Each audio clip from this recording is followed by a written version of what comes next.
Well, hello, everybody. This is Jeff Morton with Let's Talk About It. My guest today is going to be Alan Collins of Financial Street Smarts. And we're going to jump into a pretty lengthy conversation with him today about why he does what he does and also the information.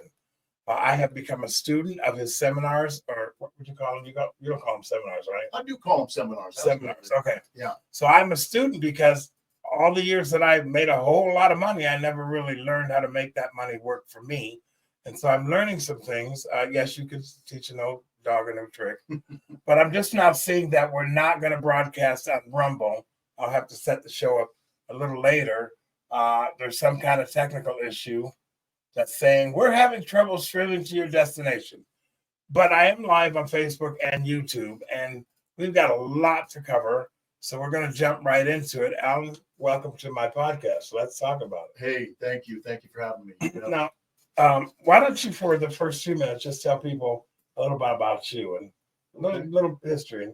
Okay. Give them a little background. Well, I was born and raised here in Washington State. Sorry. Grew up around, what's that?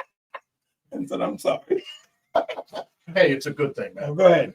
Yeah, grew up around here, went to school around here. And then 2 years into college, I joined the Army. And so I was in the Army from 83 to 87 and was honorably discharged in 87. Came back I was in Germany for 2 years and down at Fort Benning, Georgia for 18 months, and then came back to Washington State, where I absolutely love it here. And then became after I got out of the service, I was going to enroll in college for physical therapy, and then things changed. I was working for UPS as a part-timer. I became a driver and then drove for UPS for 32 years. 32 years, man. Yes, They're all boxes. Yeah. Wow. Yeah. Then now what happened that caused you're married, you've got kids and Yes. all that stuff. Yeah. In fact, those are the greatest things that have ever happened to me. Me meeting my wife, amazing human being. She had a lot to do with my personal growth and whatnot. And then having children kind of raised my expectation as a man. I had somebody to provide for that was just not me and my wife when we were dual income, no kids. See. So, but yeah, having my firstborn was probably a very significant part of my maturing as a man. Yeah. Now, your earlier years, you had a rough upbringing. Yeah, Right? I mean, I came up. I was born into my mom was going through their second divorce, and I call him my sperm donor. He left when I was 3 months old, so I never got to meet him. But anyways, we were born into poverty, welfare, economic outpatient care from other relatives, that sort of thing, and.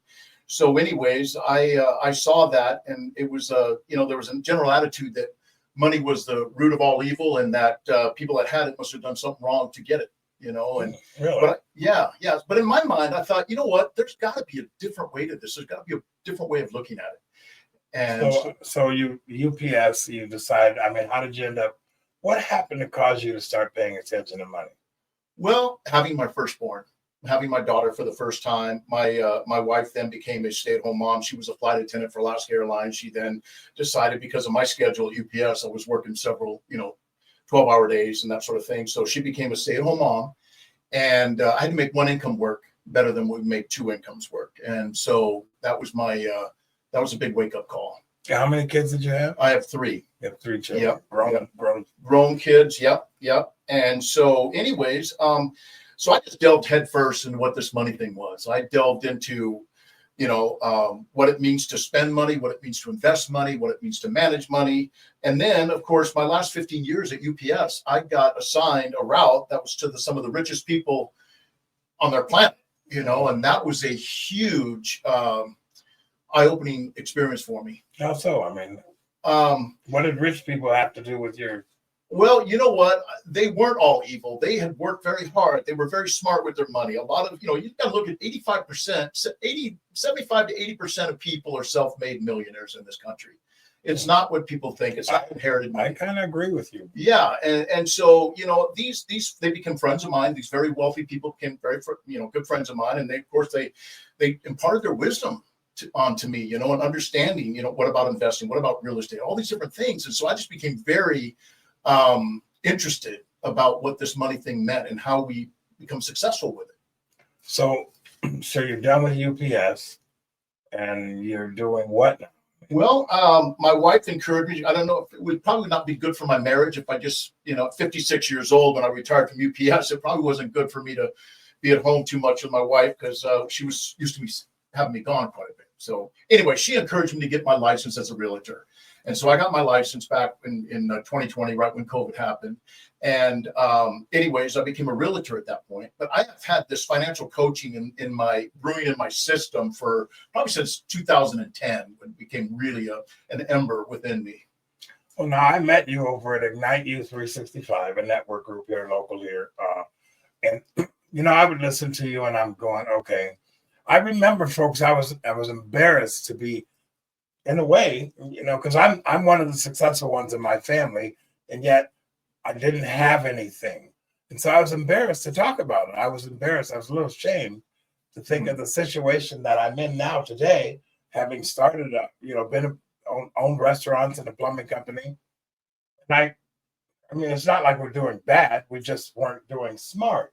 And so as I was listening to you over there at the networking group, and it took me a little muster to come up to you and say, I've done this and I've done that. I actually had to face you about something. And I did. Yeah, you did. Yeah. But the bottom line was, I realized, and I had to admit to myself, I really don't know how to make money work for me. You were the catalyst to cause me to start thinking that. My good friend James was down in Portland. He said, Jeff, you have to change your thinking. And then you said verbatim the same thing. Okay. So I approached Alan. I said, Alan, I need to tell you something that wasn't really totally true. And, but can you help me? And so I became one of your students. In fact, my mouth is drying out here. Alan does these seminars. This is the brochure that we got, packet of information. And in here, he's got several lessons to go through. If you're interested in that, we're going to be running his website across the screen for you to jot down. But I would encourage you, if you are a person who doesn't know how to make money work for yourself, this man right here has my faith, he has my trust, and I've already learned several things from you. That's awesome. So I'm reinvesting a few things right now because of you and because of what I'm learning from you. So thank you for that. You are so welcome. Now, a lot of people, Jeff, can hear the same thing, and it'll be like static to them. So you have to be ready. You have to be ready. And when you're ready, what is that saying? When the student is ready, the teacher appears. It's very true. Wow. And and our shame and embarrassment and our egos seem to get in our own way, even when where we're at is not real comfortable. It's painful. We just don't seem to want to look at something differently. And my wife and I went through a very difficult time last. I started this process in August, and sometimes I regret what I had to do, but for the reasons I did it, now I got to work it. So you popped up right on time to help me learn a new way to do things, and I'm actually really grateful for that. Now we have a list of stuff here that we're going to be kind of running through real quick. Alan is the philosophy of money. I'm just going to spit these out, and then you kind of respond, okay? Okay.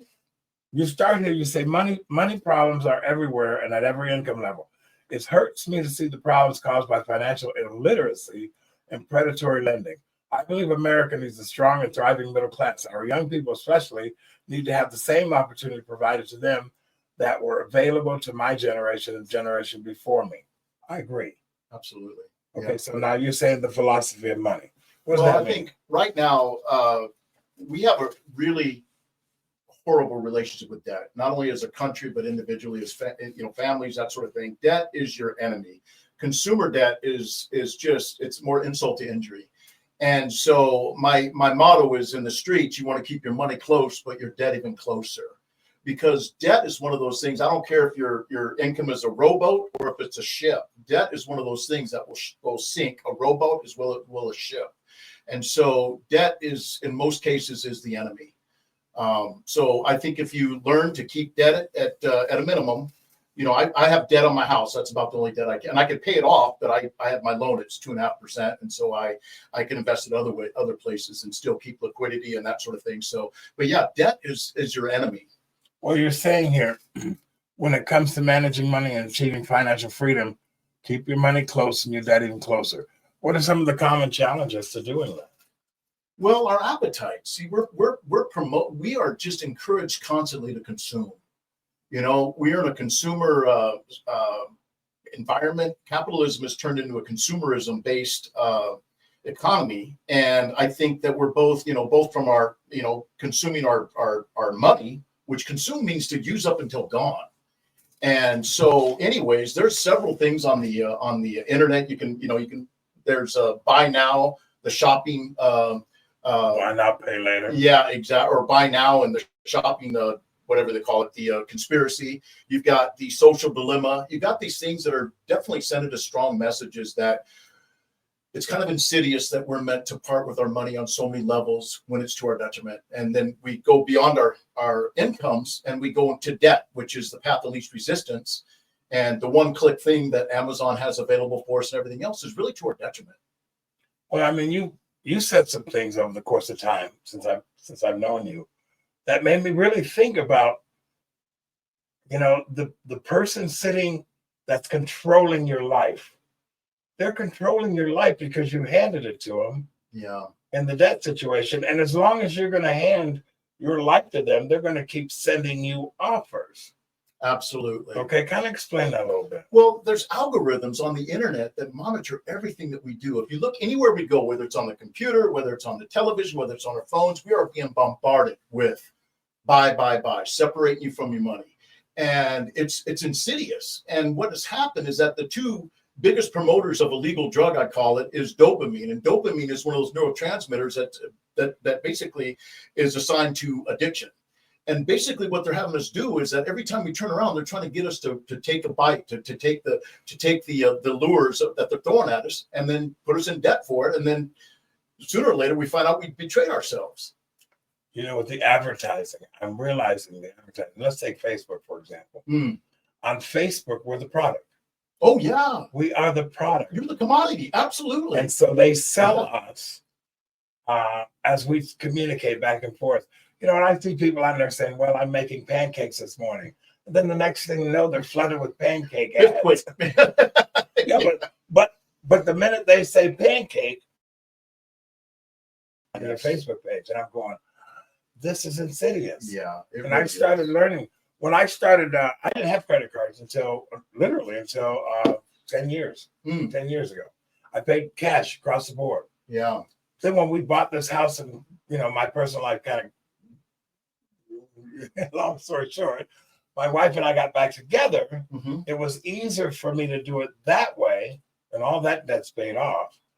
But I ended up with the credit cards, and I was like, okay, so now this is convenient. That's convenient. That's the wrong thinking. Yes. Okay. It's actually convenient, but it's going to suck the life out of you. Absolutely. They create these paths of least resistance.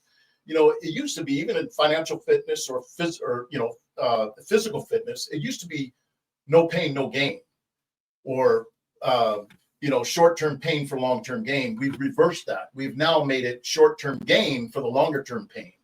And that's what credit has done for us. And even the word credit, I remember when I was in school, if I was struggling in a class and I get extra credit, that was a good thing. Credit's a wonderful thing. It's the debt that it morphs into after the 25-day grace period. That's when it becomes debt, and that's where it's not good. Explain the 25. When you were talking about that in the class, I never thought about it like that. The 25-day grace period is a time, they usually have it like the 5th to the 5th of each month or whatever. Anytime you charge within that period of time, you got free entry. You're not going to be charged interest. But on that 26th day, they're going to backtrace the interest from that point from the time you purchased it. And so it's compounded on a daily basis. And so it's just insidious how they've created us to, they've kind of conditioned us to use these credit cards, and they're not really seeing how much they are stealing out of our lives. It's just unreal. That really hit me too, because there was a credit thing that I had. It's gone now. I paid it off. But 29%. Oh. So when that compounded, I was like, oh my God, this is, and oh God, don't have a late fee. Oh, yeah. because then you've got the interest and the late fee. And I'm like, this is, Yeah. and I started seeing how this hooks you in like a drug. Yeah.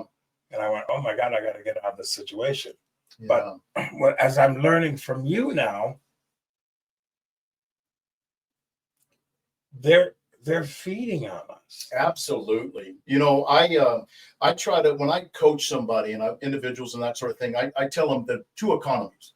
There's the economy, which is the one that is all the money's going from the lower bottom of the pyramid going up the pyramid because they're siphoning all the money upwards, and we're voluntarily doing it. And then there's your economy. I try to get people to master their economy, so it doesn't matter what the economy is doing.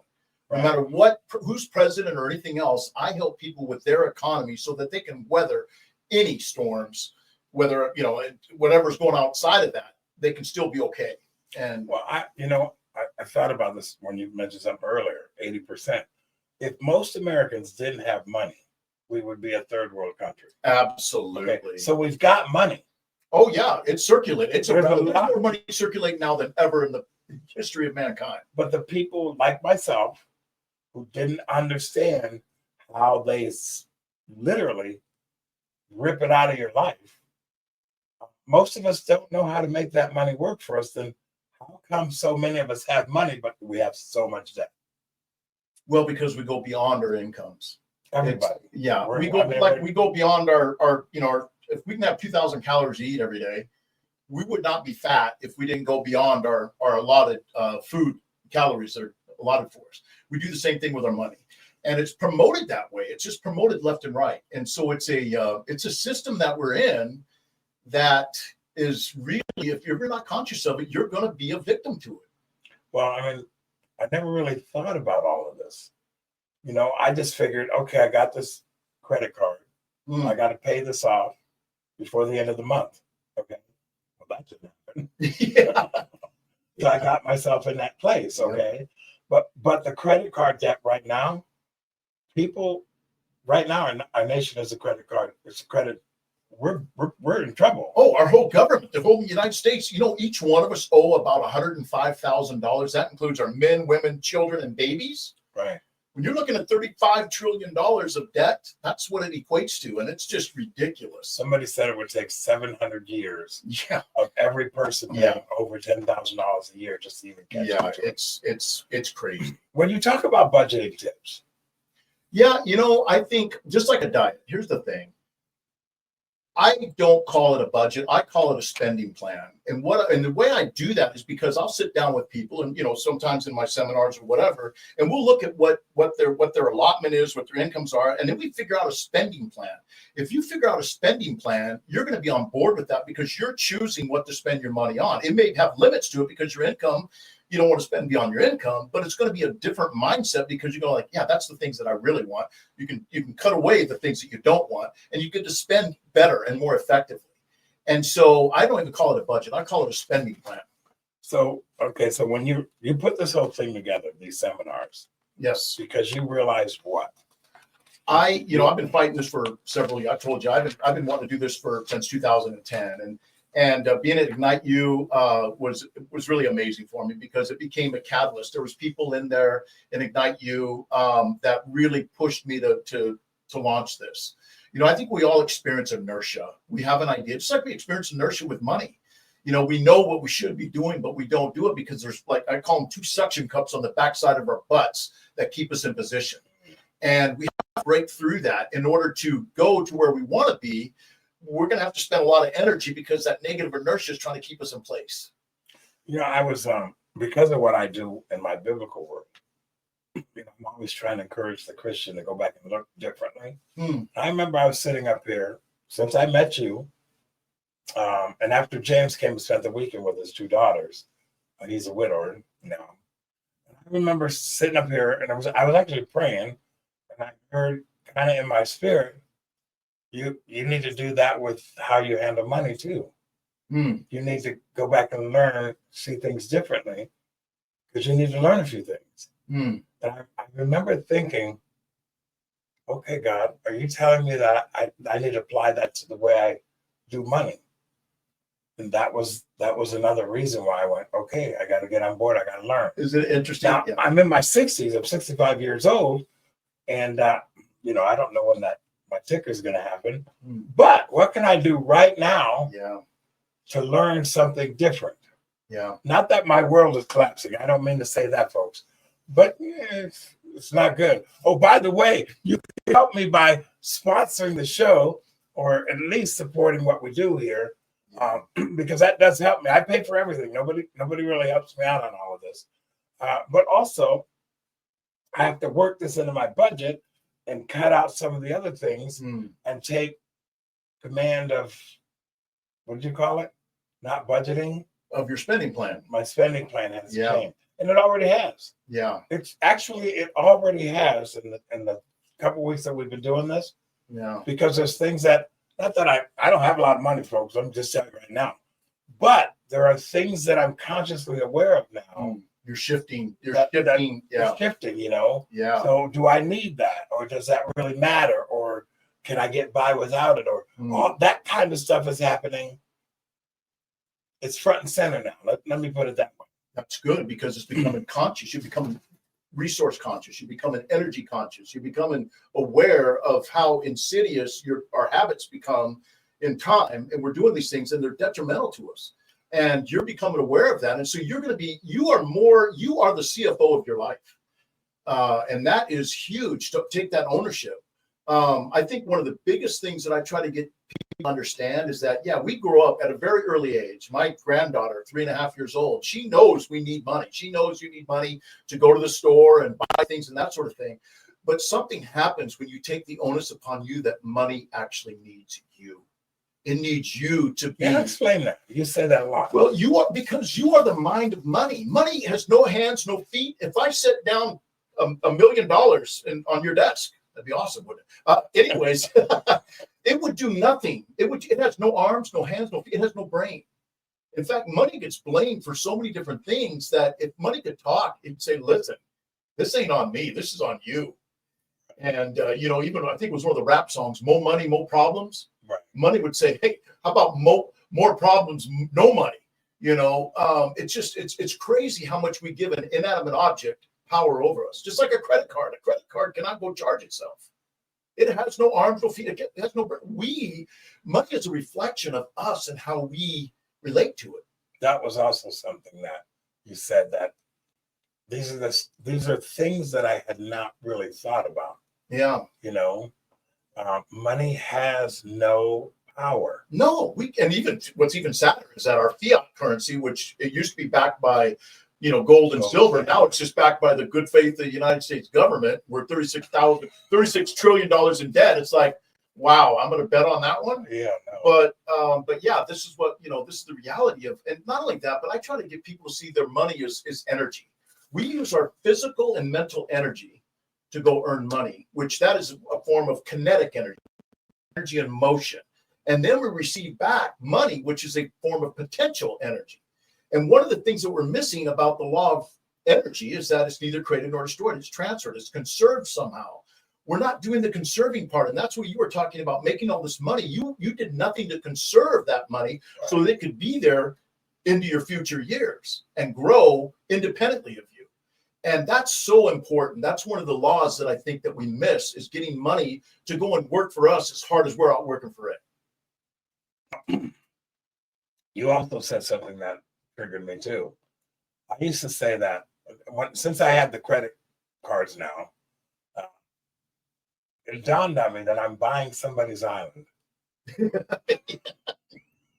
At the interest rates that they charge, I mean, I hear these. I have never paid interest on a credit card in my whole life.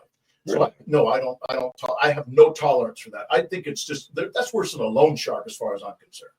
So, but 29%, you realize 29% on $1,000 is $290. Right. It's like, it's just, to me, it's like, yeah, and go deal with them. They probably charge you less interest. Well, here's what happened to me, and this goes true to your point. I took out a loan to pay off some stuff, and it was like 3% or 4%. Okay, that's a good interest rate. Yeah, it was. Now this is what happened. I paid that off, and so I went, okay, a little down the road, let me get this here loan to take care of, buy something else. And I'm taking 3%. Okay. It's 22%. Yeah. But I signed on it Oh, and I didn't realize it. yeah. That's gone now. That's all paid off. But I didn't realize that it wasn't the same interest rate that they were offering. I just assumed it was. Yeah. And they got me. Yeah. And it pissed me off when I saw it. I went, oh, you idiot. Yeah.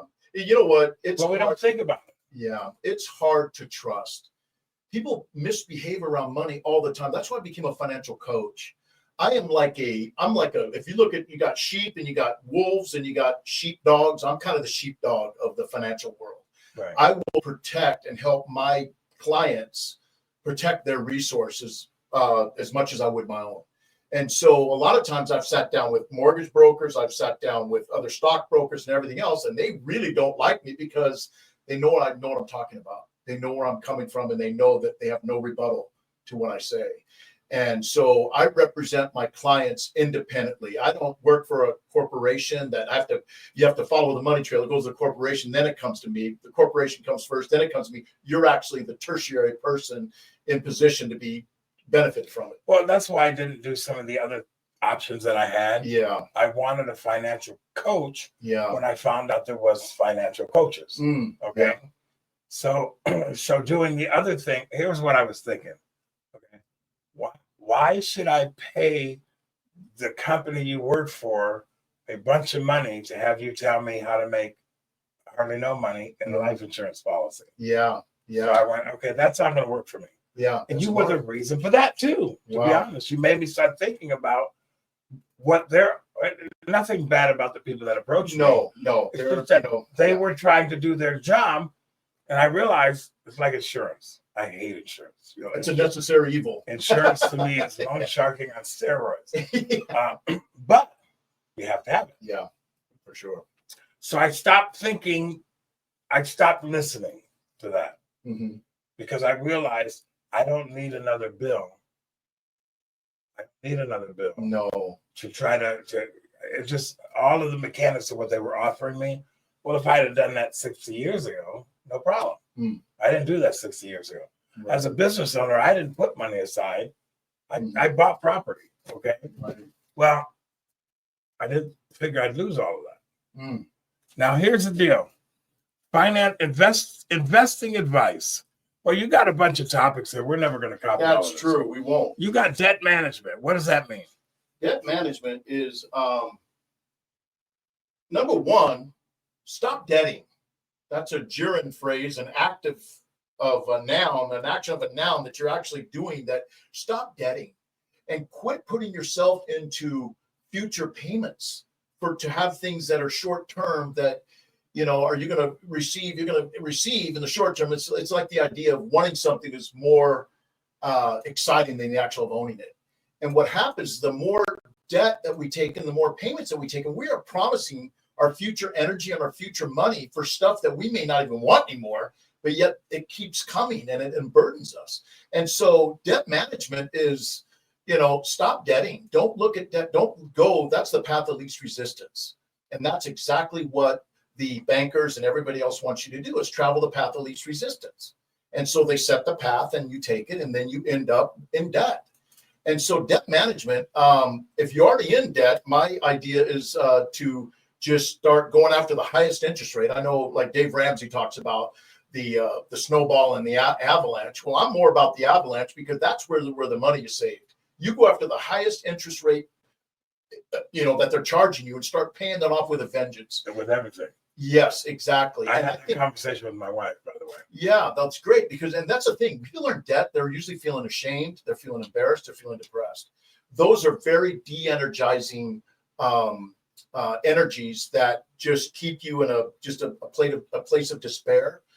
Like I told you, I want you to get angry at this debt and go after it with a vengeance. That happened to me because instead of being mad at myself for don't do that. Being in a situation that I was, I mean, we just paid off $98,000 in debt. That's a $98,000 big debt. achievement. Okay, huge. But instead of being angry at me now, no, don't. I realize these guys, if you don't know anything about money, these Yep. guys got you. It's like that old saying, gotcha. Yeah. Yeah. And once they get you, then, like you say, you're paying off stuff that you really don't care about, but you're locked Right. into it. That's what got me pissed off. Yeah. I think shame, embarrassment, and feeling guilty is okay for a moment of time that it gets you to change your behavior.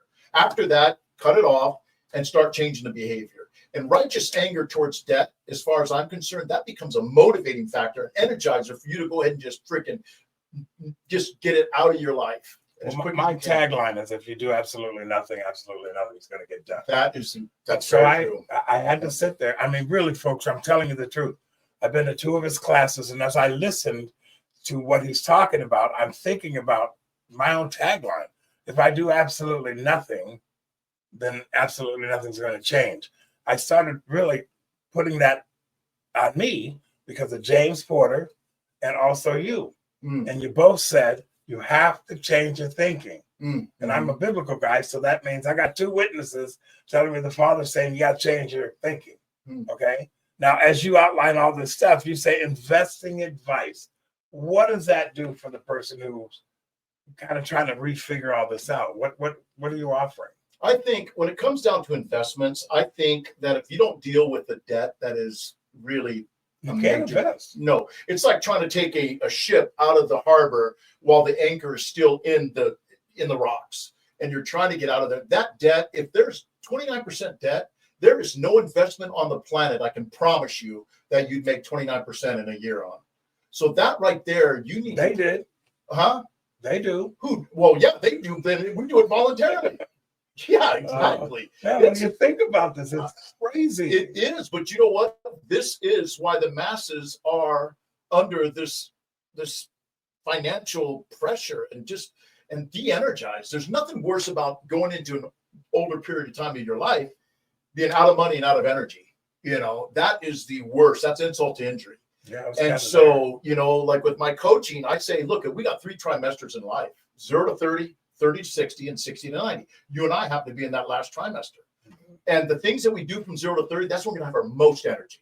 That's when we are going to charge quickly. Our battery's going to discharge a lot slower, and we're going to have to make some hay when the hay is sunny, and we're going to make some investments, plant some trees, plant some seedlings, all these different things. And then, those will start growing as we're moving along. We hit 30 to 60. We're going to realize, man, my battery takes a little longer to charge. It's discharging a little quicker. And you know what? Okay, at least I started planting trees earlier. So you keep moving along. You realize at 60 to 90, you want to have something saved up. You want to have orchard that you planted a long time ago, a diversified orchard, just in case one of your fruit, it's a bad year in one of the crops. That is ultimately the quintessential way to approach this. The young people today have an opportunity to start planting their seedlings. Yeah, but here's the problem with the younger generation. Their attention span is 6 minutes long. Yeah, that's reason why that is. It's the internet. Everything is instantaneous. Everything, and you're right. But I think that, like, I got my kids on my program, and they're doing really well. I'm really happy for them. They are doing very well. And so I believe that we as parents have that obligation to really teach our kids. What's that old saying? You teach them, you give a man a fish, you feed him for the day. You teach them to fish, you feed them for their life. Right. It's so true. I not only taught my kids how to fish, but I showed them where to fish, and I give them the equipment to fish. So they are set up to be able to get their own fish. And I think that's very important. We all know how to earn money, but we don't know how to make money earn for us. Right. And that's the important part. When you're out working hard, when I was working at UPS and I was schlepping boxes and everything else till old dark 30, I had my money in other areas working for me while I was out working for it. And that gave me the ability to go ahead and retire at 56, and I have a pension at UPS, which was really nice. But, but I also had other investments that I only get touch to this day that will sustain me going on to my older years. So I think the thing that really was kind of got me stuck was I'm sitting here in my mid 60s now, and I'm thinking, okay, I can't work forever. No, but most people that I know don't have any savings. No, I know. They don't have, and I'm talking about business people that don't have. And I did, but things went, You had a lot of things. You had your health. I had a the lot of things. cancer. I Yeah. had, I had all that Yeah. medical stuff. I had I mean, I could blame all that stuff. But what I realized is that even if the United States government collapses, Mhm. I still need to learn how to manage money. Absolutely. Because I was feeling like we're $36 trillion in debt. Yeah. Why bother? No. And then my whole thing I was, love that. if you do absolutely nothing, Yep. nothing's going to change. So I had to take my mind off of that Yeah. and go, well, what can I do right now? Right now. Absolutely. And that's empowering to you. You ever heard of the word nihilism? Yes. Nihilism is one of those things. What the hell? Why bother? Yeah. Why bother with anything? And the truth I was is, getting there. no, I know. I think a lot of people are. I think a lot of people are looking at what's going on in our society and when people are struggling and everything else. They're feeling nihilistic. Well, now you started these seminars. I want to talk a little bit about those before we go to the next part. This is new for you. It is, yeah, very much so. I did my first 6-minute presentation at Ignite U, and I was nervous as all get out. I was there.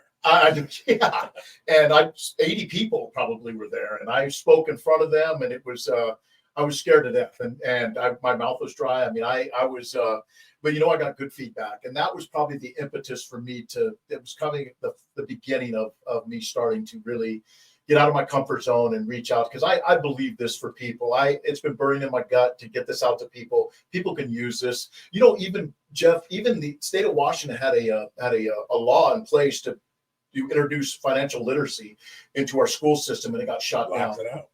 I just cannot believe that. I'm like, even if it was hard to implement or whatever, that would have been something that would have been a must-have. I'd have made it happen because it's needed. Well, I joined your class, and tell the folks a little bit about your seminars. What is the goal behind them? Right now, you've got 4 courses. Right. The 4, and the reason why they started up, the first one was mindset.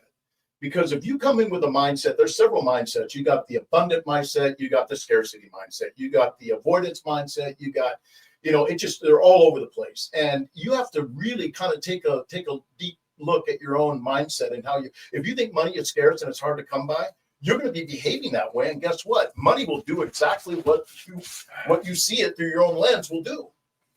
And it's just huge. So anyways, I go from mindset to debt, to looking at debt and how debt impacts our lives and how we need to get rid of it. And then I move to a spending plan that I call Money on Tap, which is a phenomenal spending plan that works with any income. And if you operate, it's kind of like your indoor plumbing. You're a plumber, and you know that in order for plumbing to work, you have to work within the laws of water. And, we got vapor locks. You have to have, all these different things that you do as a plumber to keep water flowing properly, right? Well, money works a lot of the same ways. And it's really cool when you just accept the fact that money and water go hand in hand. Think about it. Cash flow, dilution of shares, liquidity, making it rain. I mean, all of the words and terms that are pointing towards water. I had an epiphany, and it was powerful. And so anyways, that's where I developed Money on Tap. And it works even within, do you understand it? Even within the stock market and the way money never leaves planet Earth. Right. It just changes pockets. That's all it's doing. But you want to make sure it's more coming into your pocket than going out. And that's how you structure your spending and your investing, that sort of thing. And it works flawlessly. It's really, I'm excited about getting this out to the public. I want everybody to have Money on Tap and enjoy the benefits from that.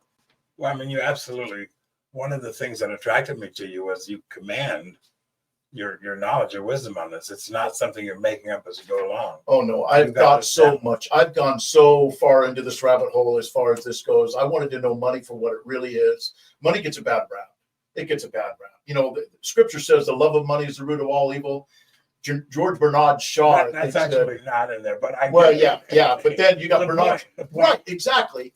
The lack of money could be the root of all evil too. Right.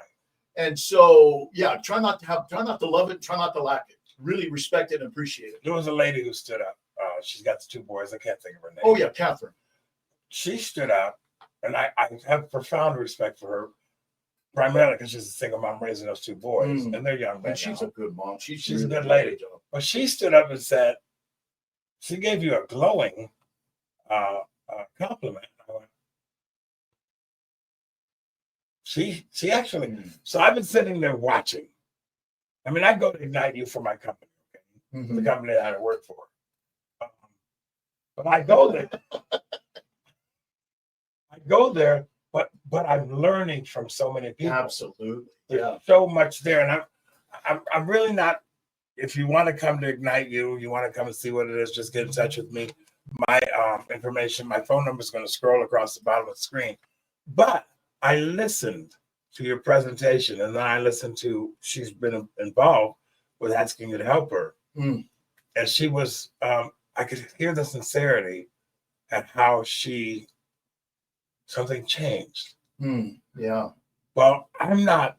Listen, I'm the first person to admit when I'm wrong. Okay. I'm quick to do that as well. I do. It just senses that. That's free. Yeah. Maybe not so much about marriage sometimes, but but I realized, Jeff, you never learned how to do this. I didn't have a dad. There was no male figure in my life showing me how to do this. And so I realized if there's anybody you're going to blame for the situation that you've gotten yourself into, and I want to stress to you guys, I don't have any extra cash, but we're not getting ready to live under a bridge. I just don't have any extra money. But I realized nobody taught me this. Yeah. I didn't learn this in high school. No. I learned how to write a check. Yeah. That's about it. Yeah. But nobody taught me how to do this. And I went, okay, so I don't really have to blame myself. I can simply say, it's time for you to teach yourself. Right. Or get somebody to help you. Yeah. Okay. Yeah. It shows a lot of humility on your part. I know I've been humbled big time in the presence of other people that know way more about this stuff than I do. And I've been taught by other multimillionaires. They poured into me. Nobody succeeds alone. Nobody's independently wealthy. That just makes me crazy. We are interdependently wealthy. And you know what? Once you get money right now, for most people, money is a zero-sum game. That means somebody wins and you lose. As soon as you break that cycle and the reality of that, wealth is an ever-expanding pie.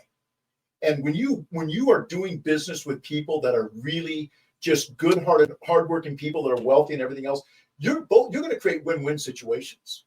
And those are the most beautiful things on the planet, is when you realize that, it's not us against them. You just need to have the mindset to go in and know that your money is as good as any millionaire's. You just got to spend it that way. Well, my my website blog is Free from Fear. Okay. I love that. Yeah. Well, I realized that one of the things that was hampering my ability to learn something new was because I was afraid of catastrophic events. And the thing about catastrophic events, they happen. They happen. Get yourself in a situation where when that happens, it's not too late. Instead of being afraid of them happening, get yourself in a situation so that you can at least maneuver through it, should it happen, because we never know when something bad is going to hit us. Absolutely. My friend, I was at a memorial yesterday. Greatest guy, good friend. He goes to the doctors and he finds out him and his wife are getting ready to sell their house, downsize, move out here. Okay, he's worked his whole life. He goes to the doctors and they say to him, "You got 2 days to live." Yeah. Maybe 14. Yeah. Okay, he died 15 days later. And I sit and I go, well, that's catastrophic. But as long as you can breathe, you can do. Jeff, years ago, I was at Starbucks. When I was driving for UPS, that's where I'd go and get my coffee and take my lunch break. And there was two ladies behind me. And one of them was talking about how her husband had died and she was living on very meager income, just Social Security and whatnot. And so in my mind's eye, I'm kind of in front of them and they're behind me. So I'm here. So on automatic in my mind, I made a decision that I was going to buy their drinks for them or whatever, their pastries or whatever, just what I did. And so anyways, for whatever reason, this came out of my mind. And I just said this to her. I said, what if I can prove to you right now you're worth about $8 million? And she goes, you couldn't do that. I said, let me put it this way. I know a blind billionaire right now who would trade you your eyes for $5 million right now, but you have to take his position and be blind but you'll have $5 million. Oh, well, no, I would never do that. I said, there's $5 million right there that you are worth. I said, how about this? There's a paraplegic in there that's a multimillionaire. He'll give you 2 million or 3 million for your use of your legs, but you have to switch places with them. And she goes, oh no, I could never do that. It'd be awful. I said, there's 3 million. There's $8 million I just proved to you that you're worth and you didn't realize. And she started to cry. Wow. And then she became very joyful. She goes, I can't believe. And then, of course, I got to finish it off with buying their drinks and everything. It was so, but that was just out of clear blue. That just came to my mind it was like the Holy Spirit or whatever just kind of said, hey, and I'm trying to process this. It's powerful. You wait. You give me $5 million, I give you my eyes. Yeah. Would you take it? Hmm. You're thinking about it? No. Okay. No. Right. But I'm trying to think who would. Yeah, exactly. But that's where that's where the things that we can't buy with money, we take for granted. Your friend that had, oh, I see. Yeah, your friend, you got to find happiness in the simple things. I'm glad you explained that to me because you And said the this before, joy, I was and the like, joy, and hell the we talking? realization, man. My wife said something to me one time, and she made perfect sense after the Indonesia tsunami or whatever. She goes, "You can sure tell the quality of a man's life by the content of his complaints." Yeah. And I was blown away. Your wife said that to you. My wife, and that was an original thing that my wife was very wise. She's made me a better man in so many different ways, and she's tolerated me through the years. But anyways, that was very, very powerful. Some people, oh man, I can't believe it. My AC is out in my Mercedes and it's 80 degrees. I'm sweating or whatever. Well, this other man has a child in the hospital that's dying right now. It's like, be careful of what you're complaining about. Right. It's the things that money can't buy are the things that are most precious. When I was sitting in the church yesterday for the memorial, I'm looking at the kids. They gave us an opportunity to go up there and speak. Oh yeah. I mean, Steve always talked about his kids. We would sit here on the phone for hours, but he always mentioned his children. And when he found out he was gonna, he was terminal, he would call me. He's crying. Oh. And the thing that was in his mind, what he said to me, is, "How am I going to tell my kids?" Oh, yeah. So I'm sitting here yesterday looking at all of his kids. They said, anybody wants to come up and speak? Well, I went up to speak. And as soon as I opened my mouth, I started bawling. Oh, I can imagine. I would too. Because, the love of people for me is just amazing. Yeah. And I'm thinking about my own kids. Yeah. And I'm thinking about all the things I didn't teach them about all this. I was too busy working. Right. But at the same time, it's not too late. So I'm glad. I'm glad to be a student. Absolutely. Now, let me ask you a question. Have you always been this intense all your life? Because you're an intense person. You have an intense personality. If you knew my upbringing, you would understand that. I've got a few designations I've got a little PTSD going on. I got a little anxiety disorder going on and that sort of thing, but I try to channel it for good. And you're right. There is, I am. And sometimes it's off-putting to some people and I don't mean bad by it. I'm like that too. I get accused of it all the time. But I was attributed to, I'm from New York and these people out here don't know how to relate to that. Right. But one thing that I can honestly say with sincere conviction is that you want me on your side. Yeah. You want me on that's your side. I will. Yeah. I'm a fighter. It was easy to believe what you were saying. Yeah. I'm a fighter. And what I say, I mean, and I'm going to, and I'd rather be thought a fool and keep my mouth shut than open and confirm it. So that's where I'm at. Well, we got about 10 minutes left, Alan, and I'm just, number one, I'm really glad that you drove all the way out here. Hey, man, it's good to be here. It's good to be here. It was no problem rearranging things. It was very spontaneous. Well, yeah, when you said I'd rather do it live, I was like, well, we can make that work. And you did. And yeah, I did. It took me 4 hours. But in the last few minutes of what we got going on, what do you really want to get across to both me and my audience? Money isn't everything, but when it's not there, it becomes almost everything, and when money works as it should in your life, it really does eliminate a lot of other pressures in life, because things happen, life happens, things happen, emergencies happen, all these different things. And to have a little money backup and things like that to take care of those things when they happen, it really does make life a little less stressful. You work so hard for money, and for it not to be there working hard for you is really a travesty, in my opinion. That really caught my attention. that Yeah. I never thought about that. Yeah. You know, It, all these people putting retirement stuff away. I mean, I got a 401k and all that stuff. Yeah. And we're going to do some things with that. Thank you. Absolutely. But I never really thought about it. In all the years that I worked my butt off, Yeah. every crawl space I've been in, every Oh, kitchen sink I've been under, yeah. I never really thought about these years Yeah. because they weren't here yet. Well, here's the thing too. One thing that I'm guilty of, I think that when I was working at UPS and people that knew me at UPS, I was intense. And it was stressful. It was really stressful for me because I wasn't a natural, I didn't have a natural sense of direction. So all the routes that I was being assigned to was really difficult for me to learn and to get them done in time. But anyways, I just realized that, you're working hard for money and you're trying to do the best you can by taking care of your family. But one of the things that I got carried away with, I was always looking for the future. I was always in anxiety. I was basically being motivated by my own anxiety, trying to make sure the family's taken care of, making sure that I can retire when I want to, all these different things that I missed the moments for my kids. And I wish I would have done more, even small vacations I with them understand that. and that sort of thing, and enjoyed. My wife was a flight attendant at the time. We could have done some flight, but I was really uptight and stressed out about things. And I wish I'd have had a more balanced perspective on it, and lived a little better because, you never know what's going to happen.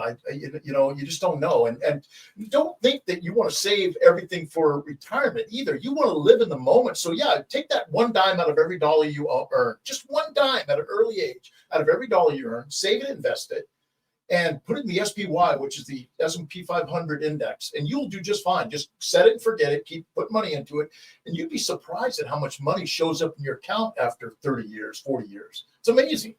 So I just wish I would have planned more of living in the moments and enjoying the moments. My kids grew up before me, and I didn't really get a chance to see it. And I understand that because I was working. Yeah.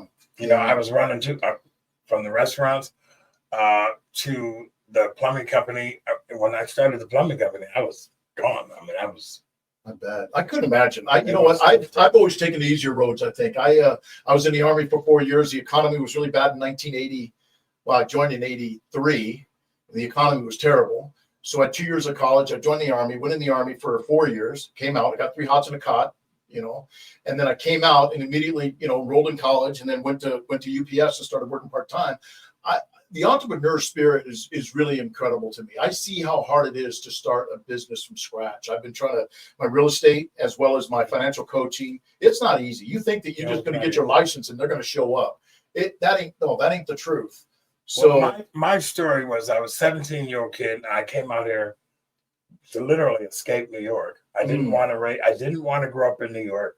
I certainly didn't want to grow up in the area that I grew up. We were poor. Yeah. Didn't have a lot of money.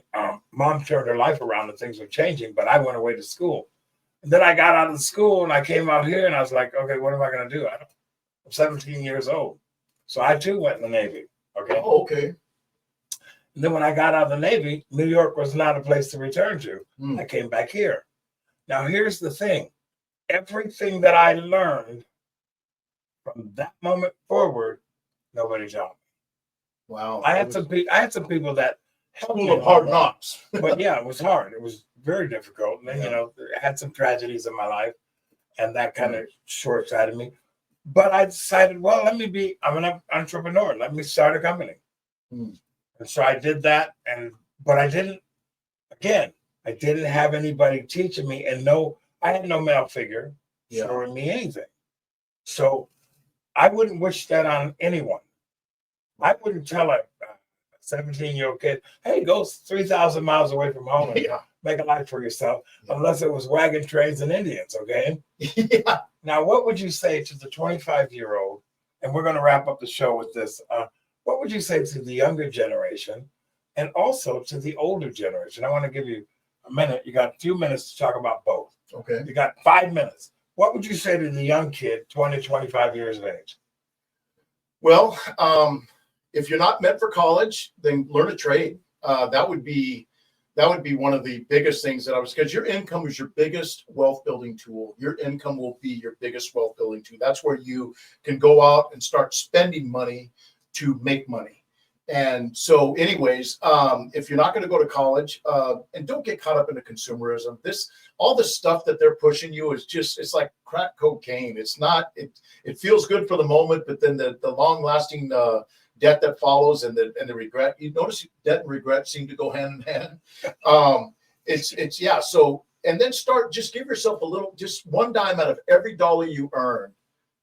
Invest it. Oh, go to Vanguard, go to Fidelity, open up an account and pick the SPY. That's the Standard & Poor's 500 index, and religiously put money in there every single time you get paid. And, if you got a 401k match, if you're working for somebody, get that match. Also look at opening a Roth IRA, because the Roth IRA is a great wealth building tool and it's tax free. I got to say to the young person, don't do what I did. Yeah. Learn what this man is telling you. You can go to his website, financialstreetsmart.com, and learn how to do this so that you're not in the situation 40 years from now. Because let me tell you something, 25-year-old, you're going to be 40 years old faster than you were 25. Oh boy, that is so true. So that is so true. And I really mean this. Yeah. Now, to the person like me, worked his butt off. Mm-hmm. We're in our you still got a little butt. We don't have, we don't. Thank you. I don't like back. Person like me, a mother, single mother, struggling, didn't put anything away. Why would she be a good candidate to come take your seminar? I think the little changes that occur, you'll start to become money conscious. You'll start to realize that, you can do more with less. And you do that and you start, we got to have hope. You got to have hope. Yeah, I agree with that. Hope deferred makes the heart sick. And if you're, like we talked about nihilism, it's good to know that, you can start making positive changes now that can affect you 5, 10, even 2 years down the road. You can start to be alleviated from that, because the weight of debt, the mental and just physical weight on us is terrible. And then, start to do different things with your money and start saving a little bit, even if it's $5 here, become aware of your spending and things that you don't really need. And become aware of how you're feeling in the moment. Because a lot of times we just want to feel better in the moment because we're depressed, and we call it retail therapy.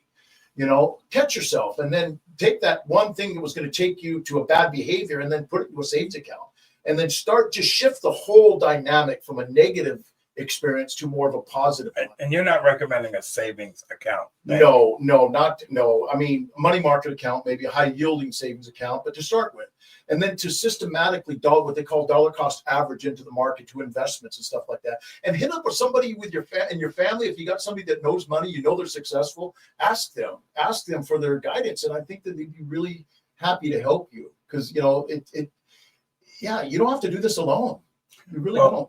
The next class is when? January 4th, and it's the Money on Tap class. And that's the one that works really, really well, kind of like indoor plumbing for your money. And it works with any income. And it's a very powerful, because it's tapped into the laws of nature. If we learn more from nature, we're going to know more about everything. And I believe that. Well, folks, let me tell you something. This is a good, solid man. He's been in my home today. I've been in his home. I've learned a lot in a very short period of time. I've actually diverted monies, and I'm waiting for things to happen so I can do even more other than a 401k. And I've never been a savings account bank person. But Alan Collins, I want to thank you for coming. Coming all the way out here, number one, and doing this live with me. That was really fun. This has been fun. It's been awesome. And he walked in the door with this great big plant for my family, my wife, poinsettia. That really touched her heart. I got to tell you that. Good. So, may I say one thing too, Jeff? Yeah, go ahead. Support this guy. This guy's got a heart of platinum. He wants to reach out. He wants to make the world a better place. Let's support him in his business. This Let's Talk About It is an awesome, not motivated by other, outside interests. This is just for the good of humanity. And you know what? Let's support this guy. I know I'm supporting him, and he could use it, because he's spending all of his money to do all this and his time, and he's doing great things. So I appreciate you saying absolutely. That. Venmo or Zelle. Money love. Just a little money love. Number going across. Anyway, thank you all for joining us. For those of you who are going to watch this and the recorded version, appreciate you tuning in.